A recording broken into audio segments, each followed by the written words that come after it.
Today's review is the Power AirFryer Oven. The total price was $159.99. 20% coupon at Bed Bath & Beyond took $32 off, so I paid $138.55 for the Power AirFryer Oven. It's going to take me a bit to get this one tested out thoroughly. It's probably going to be a two-parter, so I'll probably do one part as a first look. Second part, I'll do some more fine-tuning, some additional tests, mainly based on reader comments. So when I get home, crack this open and get started.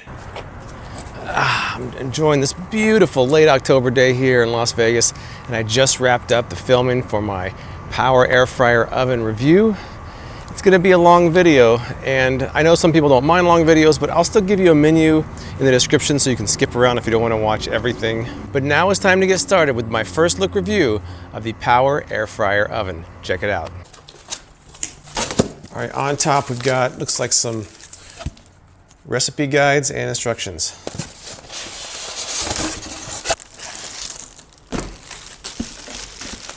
Look at this big boy. So now I got it properly unboxed. Here are the entire contents. It's like quite a bit of stuff. Do my best to get through as much as I can, so we're gonna get started. Right now I'm headed to the grocery store. I already decided my first two recipes are going to be fried chicken and the Italian croutons, which is in the recipe guide. I figure I'll start there, and then I'll see what I feel like making next. I also want to try the rotisserie, so I'll probably pick up some sausage and do that, because that's shown in the commercial. So it's going to be a long process. It might take me a couple days to get through all this. I'll do my best to squeeze in as much as I can on this first part review of the air fryer oven. Most air fryers I've seen have a basket where you put the contents in there, you slide it in, and it heats that way.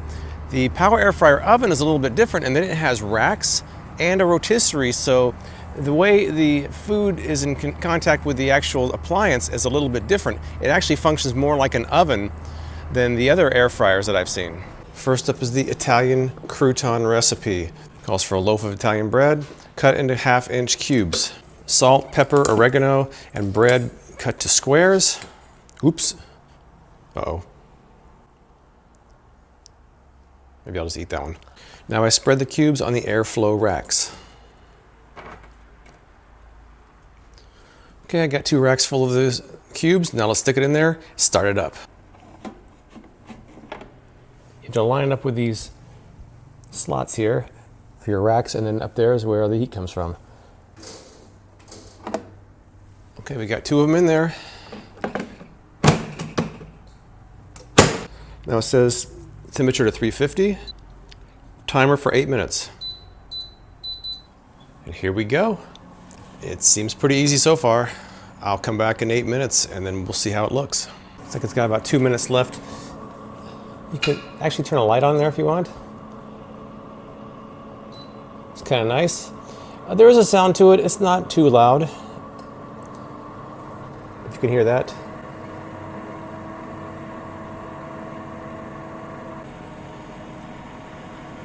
Okay, it says off, and sounds like it's still going. There it goes. Oh, they're crisp. Oh, these feel like croutons to me. I think the first test was a success. Let's pull the second one out. And down here is the drip pan where crumbs and oils will drip down there. You can just clean that out. But yeah, these look good. First test, looking good. Next up, some fried chicken. Crunchy, tasty, good actually. Better than average. The Power Air Fryer Oven is off to a good start. Another one. All right, I've got my chicken soaking in the buttermilk. And next up is my fried chicken recipe. Instead of doing the mix from scratch, I'm just gonna use the seasoned flour that Chrissy's cooking channel recommended to me in the previous review. It'll be a little faster for me. All right, so I've got a couple racks sitting out here. I'm gonna soak it in the mix, put it on the racks, and stick it in there.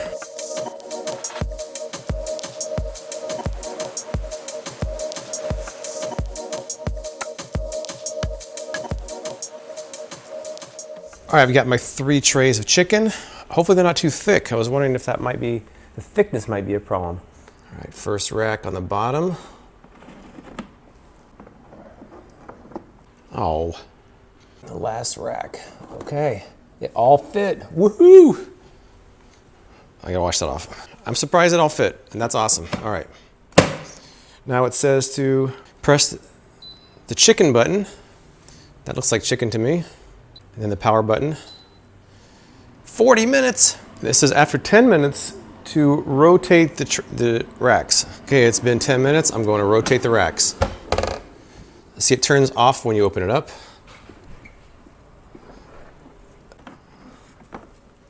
Ouch, that was hot. See what happens when we closes it. Starts up again.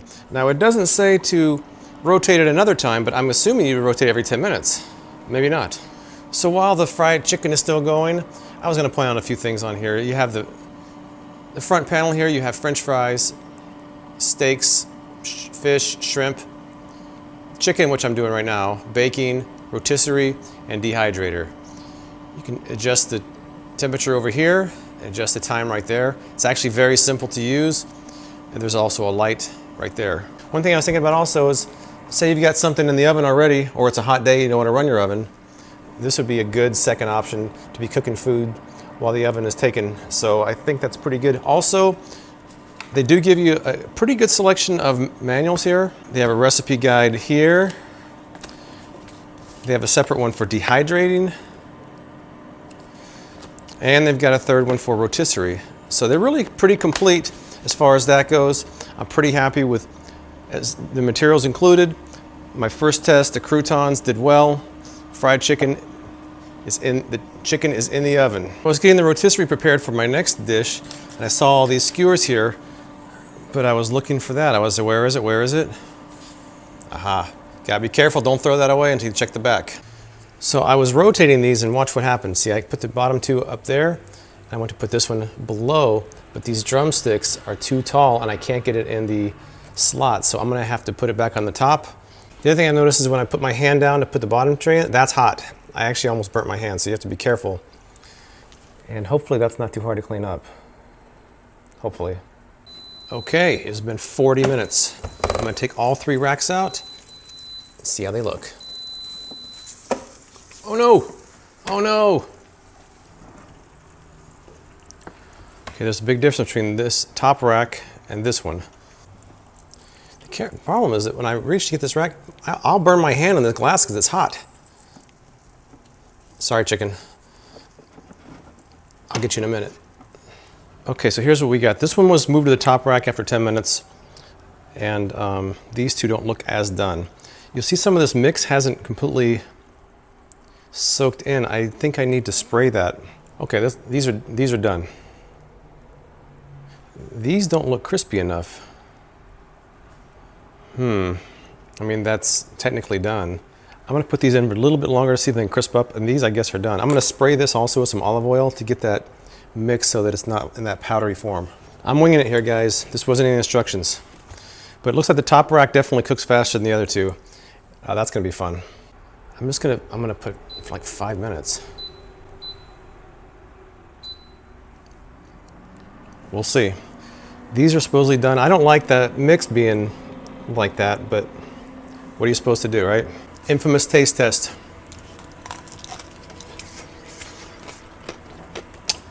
Oh, hot. I had to throw the chicken on the windowsill because it burned my hand. I'd say it came out good. Well, you know, it's not as crispy as these. I mean, it shows that they're done. They're just not as crispy as those. And I'm gonna have to clean that off. That looks fun. Well, I mean, it says done. It's not, the 2 lower ones aren't as crispy as that top one, which came out really nice. I could put them in there to try to crisp them up, but then they're gonna get overdone. I guess I might need to rotate them more often than that next time. And now this does not look fun. All right, now for the fun part. I gotta clean these off. I'm gonna soak these in some soapy water. Does that look fun to you? It doesn't look fun to me. So I'm gonna let it soak for a little while. Maybe it'll be easy to clean this off in some warm water. All right. And then the other thing I have to worry about, besides the counter, which is not part of the product, I gotta clean that out. This is not my favorite part of this product. It's funny, I don't see Eric Theiss cleaning his on the infomercial, do I? But I guess that's all right. Chicken came out pretty good. I like the top level stuff better, but all of it came cooked to the proper temperature. Okay, I guess it's ready for the next one, which I think next, what is that? There's a screw in there. And I can't get to it. Do you see that? That's a screw. I think. Okay, it's been soaking for a while. Hopefully it's softened up a bit. Oh, here we go. This is the ticket right here. Not the easiest thing to clean in the world. Well, at least for this particular food. This might be a pretty extreme example. All right, so you guys get the idea. I'm gonna turn the camera off and finish. This is gonna take a little bit. All right, I don't need to go to the gym today because cleaning this and those racks kind of wore me out. But anyways, moving on to the rotisserie. This is how it is assembled. I'm not gonna do 15 sausages like the recipe calls for because I don't think 15 sausages are gonna get eaten here, but I will do 4.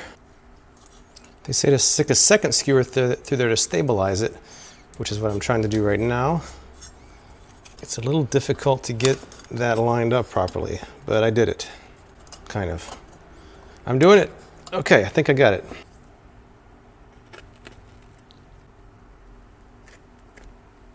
Okay, here we go. And this side goes on the right, just like that. Okay, nothing's touching it, doesn't look like. I don't think. Maybe it is. Okay, I had to reposition the sausages because one was touching the bottom, but now nothing is touching, so I'm going to put it on rotisserie and see what happens. Press the rotisserie button, 20 minutes. Rotisserie. And we're off. The light on, there we go. Oh, that's not good. Oh no. Oh no. Oh no. What happened? Just a false start here. This fell off. This is a clip you're supposed to kind of squeeze together. All right, let's try this again. Do it. Go, go, go, go. Make sure nothing hits.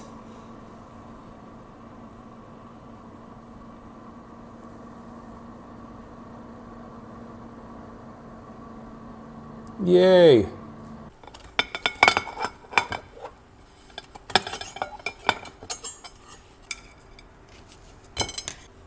think it looks pretty good. Let's try it out. That's right, it's time for the obligatory taste test. How does that look? The outside has a nice crispness, and the inside's well done, so that came out really nice. What do you guys think, huh? 20 minutes. Didn't have to stir it, just turn it on and walked away. I definitely think that was a success. I really want to try the rotating mesh basket, and I also really want to try some frozen French fries, so I figure I'll do them together, so that's next.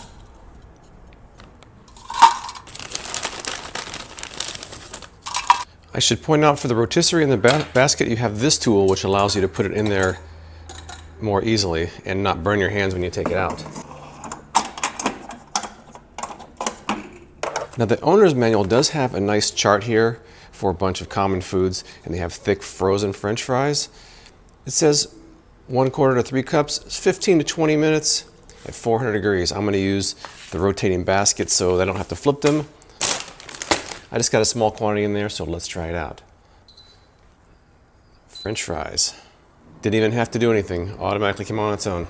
But now I'm going to hit the rotisserie button as well.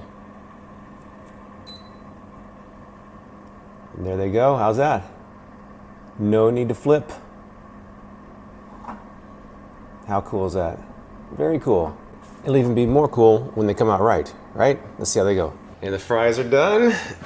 Let's take a look. Got my trusty tool. Okay. I'm gonna have to open that up and give them a try. All right, I'm not sure if they're completely done yet. I didn't set any timer temperature because it was automatic. I mean, it's hot, but it needs more time. I think they need 5 more minutes. The French fry button, and I'm gonna go time down to 5. Boom.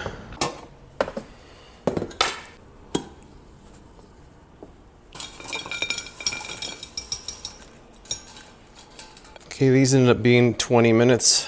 Let's see how it tastes.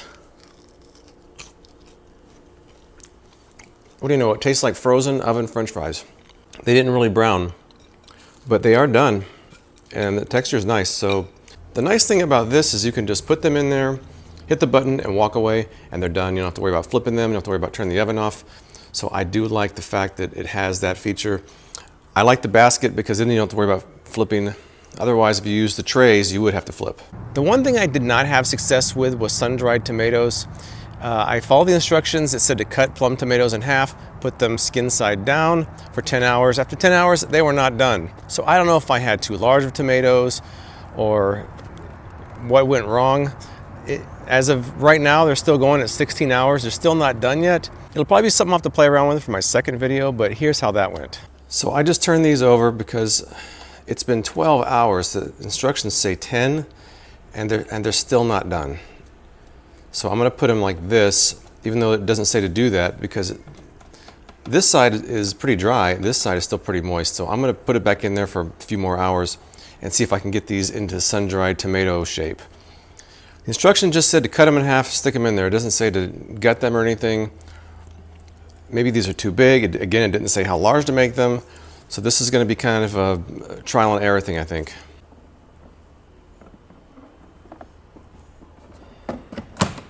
I know that was a lot, so let's recap. The croutons, I think, came out great. They only took 8 minutes in there. If you figure how long it would take to drive to the store, get croutons, and come back, you could cut them up and make them at home in that amount of time. I've eaten them since I made them. I really like them. So I'm gonna continue to make croutons in the Power Air Fryer Oven. Next up, I did fried chicken. I think that the top rack cooked a little bit faster and better than the lower racks did. When I went to rotate it, the top rack, the legs were a little bit too thick. So they didn't really come out as good as I hoped. I think it came out pretty well, but that's something I'm pretty sure that with additional tries, I can actually do a better job on. I have a feeling that with practice, the fried chicken will actually be better in future attempts. The sausage and peppers came out without a hitch. They went exactly as planned, so I have no complaints about that. Frozen French fries took 20 minutes. I like the fact that I can just kind of set it and forget it. Don't have to worry about flipping, don't have to worry about the oven going off. So the French fries, I thought in the rotisserie mesh basket came out pretty well. And again, the sun-dried tomatoes, they took significantly longer than I expected, but I do like the fact that there is a dehydrator function in the Power Air Fryer Oven. My initial impression of the Power Air Fryer Oven is positive. You get lots of recipes. It can be used as an oven, a rotisserie, or a dehydrator, which other air fryers can't do all those things. A lot of food can actually be cooked with a single touch because the presets are pretty accurate already. The only real complaint I have is that when you pull the bottom rack out, you have a tendency to hit your hand on the oven door when it's open, which is hot. So you might want to lay an oven mitt down below there, or you could always use hot hands. This is just a first look review, so I'll be back in a couple weeks and I'll try more recipes and I'll have a better idea how to use it. I will have worked with some of the recipes to have a better idea how they work. So look for a part 2 in the coming weeks. I did try to follow the instructions as closely as possible, but there will be some trial and error. Even though there are a lot of instructions how to do certain recipes on here, some may not go exactly as planned. So let me know of the things that maybe I could have done better for this review. Let me know of some of the things you'd like for me to see in the next video. And any questions you have, I'll try to answer in my part 2, which I'll do again in a couple weeks. Until next time, this is James White with Freakin' Reviews. Thank you.